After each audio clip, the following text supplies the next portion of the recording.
People who work with cancer patients have known for a long time, and it's well documented, that many people after getting their prognosis die faster than the cancer actually kills them.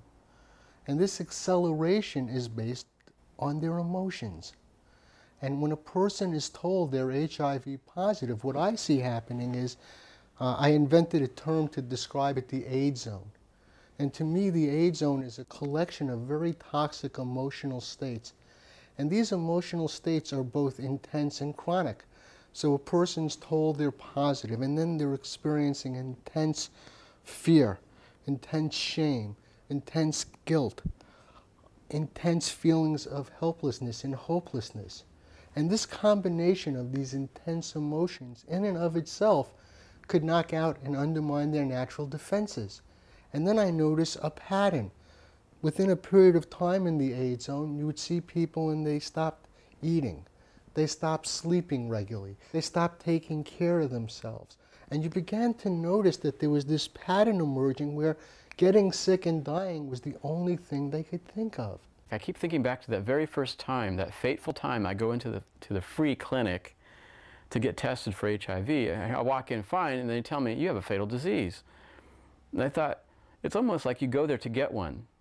It's as if you're fine, then you walk in, and then they tell you, you have a fatal disease, and you're going to die. Starting from 1986 when I tested, I've always felt perfectly fine. I mean, there have been psychological factors associated with being diagnosed with a fatal illness, but I've never actually felt sick.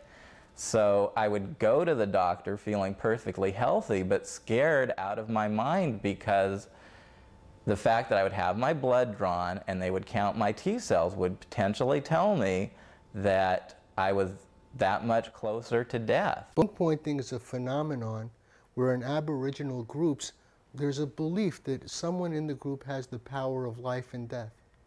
And if a member of the group breaks a taboo, this person has the power to hex them and kill them by pointing a bone.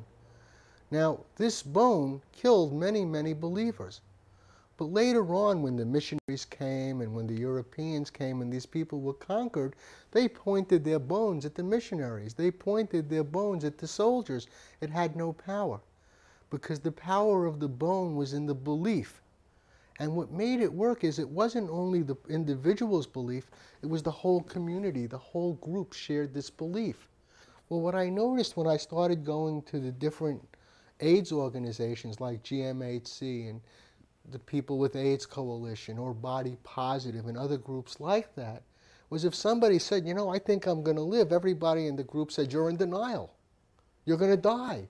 And so it seemed to me that the reinforcement came from everywhere they turned.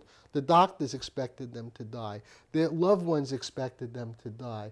The people in like situations expected them to die.